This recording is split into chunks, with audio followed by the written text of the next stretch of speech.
872 days. That is how long the siege lasted. 872 days of hunger, of cold, of death. 872 days, when the only thing separating 3 million people from annihilation was a single road across a frozen lake. By the time it was over, more than 1 million people had died.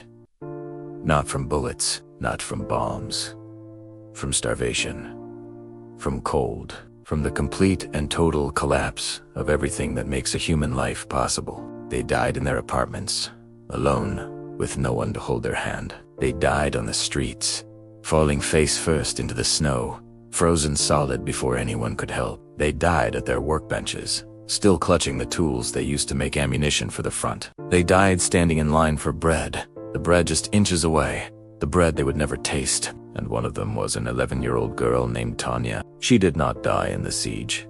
Not exactly. She died later, in exile, far from her city, far from everything she knew. But she left behind a small notebook. 9 pages, 9 lines. A diary that would become the most famous document of the siege. Genya died on December 28th at 12 o'clock, 1941. Gremina died on January 25th, at 3 o'clock, 1942. Lika died on March 17th at 5 o'clock, 1942. Uncle Vasia died on April 13th at 2 o'clock, 1942. Uncle Ayosha died on May 10th at 4 o'clock, 1942. Mother died on May 13th at 7:30, 1942. The Savashevs are dead. Everyone is dead. Only Tanya is left. 9 lines. 9 deaths. 1 girl. This is her story. This is the story of Leningrad. This is the 900-day nightmare. September 8th, 1941. A warm Sunday morning. The sun rises over Leningrad, the former capital of the Russian Empire, the city of Peter the Great. It rises over palaces and canals, and 3 million souls. It rises over apartments where families sleep, over bakeries where bread is still baked. On Vasilevsky Island, an 11-year-old girl wakes up. Her name is Tanya Savisheva. She has dark hair, dark eyes, and a serious face. Her mother is in the kitchen, boiling water. Her grandmother is sewing by the window. It is an ordinary morning. Tanya eats bread with butter. The courtyard is full of children. They run and laugh. The sun is warm on her face. The war seems very far away. At 11 o'clock, German troops reach the shore of Lake Ladoga. They look out across the largest lake in Europe. Beyond it lies Leningrad. They have closed the ring. Leningrad is now completely surrounded by land. No trains can enter. No trucks can leave. Only water remains. At 6:55 in the evening, the air raid sirens begin to wail. Their sound fills the streets with fear. Tanya's mother pulls her toward the basement. They huddle with neighbors in the dark, listening to the drone of German bombers overhead. The bombers are heading for the bodega of warehouses. They store flour, sugar, and grain. Everything a city needs to eat. They are waiting to burn. The first bombs fall at 7 o'clock. Tanya feels the ground shake. She holds her mother's hand and does not cry. The fire burns all night. Flour turns to ash. Sugar melts and flows like lava. The flames shoot 200 meters into the air. People rush toward the fire. They scoop up melted sugar mixed with ash and dirt. They do not know they will soon kill for this. By morning, the warehouses are gone. All turn to smoke. The German pilots report success. The city will starve. September passes. Tanya learns to recognize the sound of German planes and run to the basement. She learns that death can come any moment. On September 12th, the first ration cards are issued. Small pieces of paper, more valuable than money now. October comes. The weather turns cold. Tanya wears her winter coat. The Germans begin systematic artillery shelling. One day, a shell hits the building next to hers. Tanya watches people dig through the rubble. Most they pull out are not alive. November arrives with bitter cold. -25 degrees. Tanya's family huddles in one room. They never undress anymore. E.T. stew cold, the water pipes freeze. Tanya's mother walks to the Neva, chopping a hole in the ice. The bucket is heavy. The stairs are endless. Tanya sees sleds, pulled by exhausted people, collecting the dead like firewood. She does not understand why no one helps them. On November 12th, the rations are cut. Children get 150 grams. The bread is gray, wet, and heavy. It smells strange. Tanya learns to eat slowly. She puts one piece in her mouth and lets it dissolve, making it last as long as possible. December. Minus 35 degrees. Tanya stays in the apartment, wrapped in blankets. Her mother goes out to stand in bread lines. One day, her mother does not come home. Tanya waits by a small oil lamp. She never sees her mother again. Her grandmother dies next. It takes 3 days. Tanya sits beside her for another hour, not knowing what to do. She is alone now. One day, she finds a notebook. She writes the date. She writes her name. She writes about the hunger that never stops. She does not know her words will be read by millions. She only knows that writing makes her feel less alone. January 1942. The coldest, deadliest month. People die standing in line. Tanya sees a man die standing up. No one says anything. One day in February, a woman from the committee says Tanya is being taken out of the city, across the ice, to safety. They take her to Lake Ladoga. She sees the ice road, trucks moving slowly across the frozen lake, black specks against the white expanse. Tanya looks back at Leningrad, her home, where she learned to survive. The city grows smaller and smaller until it disappears. Weeks later, in a hospital in Siberia, a doctor examines her. She hands him her notebook. He reads it. His face changes. 9 pages. 9 deaths. Mother died on May 13th. The Savachevs are dead. Everyone is dead. Only Tanya is left. The ring would not open for 872 days. More than 1 million died. Tanya Savichava was one who told the story. Lake Ladoga is the largest lake in Europe. It is 136 miles long and 80 miles wide. Its waters are dark and cold. Even in summer, in winter, it freezes solid, becoming a vast white plain stretching to the horizon. In September 1941, when the Germans closed the ring around Leningrad, Lake Ladoga became the city's only connection to the outside world. In September, barges carried food across the open water. It was dangerous. German planes, attacked constantly, botted Worked. But winter came early that year. By November, the lake began to freeze. The barges could no longer move. The city starved. The rations dropped to 125 grams. People began to die by the thousands. The first trucks began to move on November 20th, 1941. The ice was only 15 centimeters thick. The drivers took enormous risks. They drove with their doors open, ready to jump if the ice cracked. The road was marked with branches stuck into the ice. At night, there were no lights, no guardrails, no signs. Many trucks vanished. The ice would split without warning.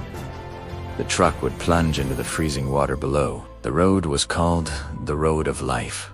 It was a propaganda name, but for the people who drove it, it was a road of death. Drivers wrapped themselves in sheepskin coats, felt boots, woolen scarves. Still, the cold was so intense they could not feel their hands. One of those drivers was a woman named Maria.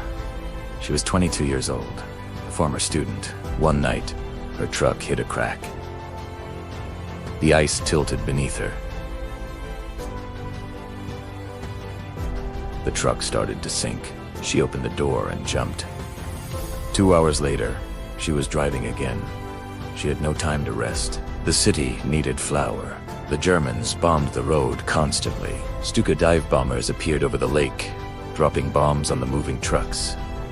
Anti-aircraft guns were mounted on sleds. Soldiers stood in the open, firing at German planes. Despite everything, the road worked. In December 1941 alone, more than 16,000 tons of supplies crossed the ice. The trucks returned with vacuous thousands of them. mostly women and children, the sick and the elderly. One of those survivors was a girl named Nina. She was 10 years old. She survived alone in an apartment for 2 weeks. In the hospital somewhere in Siberia, she finally spoke. She asked for bread. She was given bread. She ate it slowly. The road was organized by General Loginov. He drove the road himself every day, checking the ice thickness. There was a mechanic named Ivan who repaired trucks on the ice. He worked in the open with frozen tools. There was a cook named Anna who served hot soup and tea. Drivers drank it gratefully, warming their hands on the cups. And a signalman named Piotr who walked the ice every day, checking the telephone line between the two shores. By spring 1942, more than 500,000 people had been evacuated across the ice road. 500,000 lives. In the spring, when the ice melted, the wrecks were visible in the clear water, lying on the lake bed like skeletons. The ice road became a legend. It was the symbol of Leningrad's survival, the proof that the city would not die. Remember them all, because they saved Leningrad, and Leningrad did not forget. January 1942, the coldest month, the deadliest month, the month when Leningrad touched the bottom of human endurance and somehow did not disappear. The temperature dropped to minus 40 degrees Celsius, minus 40 Fahrenheit, the same number on both scales, because at 40 below, the numbers meet. It was a cold so intense that your breath froze in front of your face and fell to the ground as tiny ice crystals. It was a cold that cracked stone, that split trees, that stopped clocks. It was a cold that killed. Every morning, when the sun finally rose over the frozen city, the death brigades went out with their sleds. They collected the bodies from the streets, from the stairwells, from the apartments. Thousands of bodies every day, stacked like firewood, frozen, solid, impossible to bury because the ground was iron. The cemeteries became mountains of frozen flesh. At Piskaryobsko, the largest cemetery, they dug trenches with dynamite. They blasted holes in the frozen earth through the bodies, and by spring, more than 400,000 people would lie there. In the apartments, the living sat with the dead. Families slept next to the bodies of their loved ones because the bodies were still there, frozen, waiting for burial. Tanya Savacheva was still alive in January. She did not know how. She did not know why. She just kept going. After her mother disappeared and her grandmother died, she moved in with other families, strangers who took her in because that was what people did. Tanya kept writing in her notebook. She wrote about the cold. She wrote about the bread. She wrote about the people she saw dying. One day in January, she wrote, "Uncle Vasya died on April 13th, but it was not April. It was January." Her mind was confused, but she kept writing, because writing was the only thing that made her feel human. In February, something changed. The ice road was working better now. More trucks crossed every day. The rations increased slightly. The city began to breathe Hustalida. The first sign of spring was the trams. On April 15th, 1942, the trams started running again. The second sign was the water. The pipes were repaired. Water flowed from taps again. People bathed for the first time in months. The third sign was the food. Real food began to arrive. Not just bread, but meat, butter, sugar. Not much, but enough. People began to plant gardens. Every patch of soil was turned into a vegetable plot. Parks became potato fields. Leningrad had survived. But Tanya did not. She was evacuated in February, across the ice road, to the mainland. She ended up in a village called Shoki, in a hospital for children. She was very weak. Her body had consumed itself. She died on July 1st, 1944. She was 14 years old. She did not live to see the end of the siege. But her notebook survived. After her death, someone found it. They opened it and read the 9 lines. The Savachevs are dead. Everyone is dead. Only Tanya is left.